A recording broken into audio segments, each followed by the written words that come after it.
सिंध समेत पाकिस्तान ऐं सिंध वसंदनि में मुख़्तलिफ़ तंज़ीमुनि ऐं बिरादरियुनि, सियासी पार्टियुनि ऐं शहरनि सक़ाफ़ती रंगनि में रंगिजी अॼोकी एकता ईद ॾिहाड़े खे चार चंड लॻाए पंहिंजी क़ौमियत तोड़े भरपूर इश्क जो सबूत पेश कयो। वज़ीर आज़म इमरान ख़ान सियालकोट में श्रीलंकन मैनेजर खे बचाइण जी कोशिश कंदड़ मलक अदनान जे लाइ तग़मा शजाअत जो ऐलान करे छॾियो। हिक पैगाम में वज़ीर आज़म चयो त हू प्रियंका कुमार खे बचाइण जी कोशिश कंदड़ मलक अदनान खे बहादुरी ऐं शजाअत ते सलाम पेश करणु चाहे थो। लाहौर जे हल्के N133 जे ज़मीनी इलेक्शन 69 पोलिंग स्टेशन जा गैरहतमी गैर सरकारी नतीजा अची विया। नून लीग जी शाइस्ता परवेज़ मलक 11,254 वोट खणी अॻिते। पीपल्स पार्टीअ जो असलम गिल 7,017 वोटनि सां ॿी पोज़ीशन ते। आर्मी नेशनल बॉक्सिंग चैंपियन खटे वरिती। वावड़ा जी ॿी पोज़ीशन औरतुनि जो इवेंट सिंध जे नाले रहियो। पंजाब ॿी पोज़ीशन हासिल कई।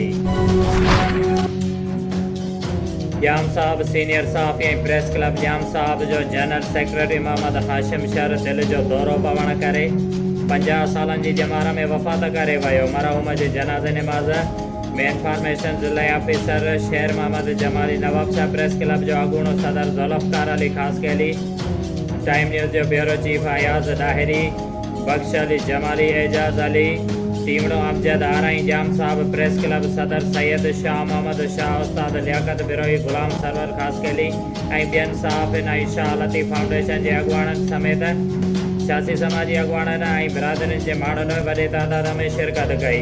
मरहूम जी अचानक विछोड़े सबबि समूरे शहर में सोग छायल। मरहूम खे सवे आलिन अखियुनि सां आबाणी क़ब्रिस्तान सखी जाम दातार में मिटीअ मां हवाले कयो वियो। मरहूम जो तॾो संदसि ॻोठु मोहम्मद ख़ान शहर में विछायो वियो आहे, जिते मरहूम जे पोयरनि सां ताज़ियत जो सिलसिलो जारी आहे।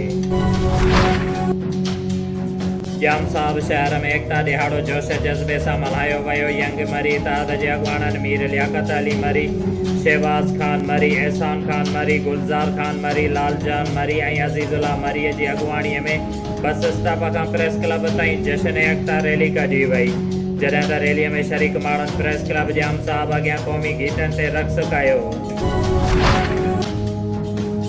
नवाब शाह जा रोड रस्ता आसमानी चंड सितारनि सां जरकी पिया। सिंध जो शहज़ादनि कुल्हनि ते अजरक ओढे टोपियूं ऐं पटका पहिरे नवाब शाह प्रेस क्लब ॿाहिरां धरतीअ माउ खे निवड़ी सिस नवाई सलाम पेश करण लाइ प्रिय फुटीअ खां साॼे ताईं रोशनियुनि खे पाण वारींदड़ पतंग जीअं पहुचंदा रहिया।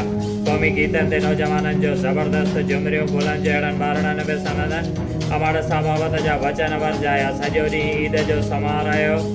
सक़ाफ़ती ईद जे ख़ूबसूरत ॾिहाड़े ते नवाब शाह प्रेस क्लब ते समूरे नवाब शाह शहर जे मुख़्तलिफ़ तंज़ीमुनि, बिरादरियुनि, सियासी पार्टियुनि ऐं शहरनि सक़ाफ़ती रंगनि में रंगिजी अॼोके एकता ईद ॾिहाड़े खे चार चंड लॻाए पंहिंजी क़ौमियत तोड़े भरपूर इश्क जो सबूत पेश कयो। उन हवाले सां प्रेस क्लब आॾो मुख तक़रीब में शहर जे नंढनि वॾनि तोड़नि पकड़ नौजवाननि ऐं मासूम ॿारनि वॾे अघ में शिरकत करे अॼोके ॾींहं खे शानदार नमूने यादगार बणायो। उन हवाले सां हर साल जीअं हेल बि सभ खां वॾी रैली जिस्कम पारां GM सैयद चौक खां शोभान वाटी, इमदाद लगारी, तारिक समो, फरमान मल्ला, नासिर शाह, फ़कीर इम्तियाज़ लाखो जी अॻुवाणीअ में कढी वई, जेका शहर जो गश्त कंदी नवाब शाह प्रेस क्लब आॾो मुख तक़रीब में शामिल थी ऐं प्रेस क्लब आॾो क़ौमी गीतनि ते रक़्स करे धरतीअ माउ सां मोहबत जो इज़हार कयो।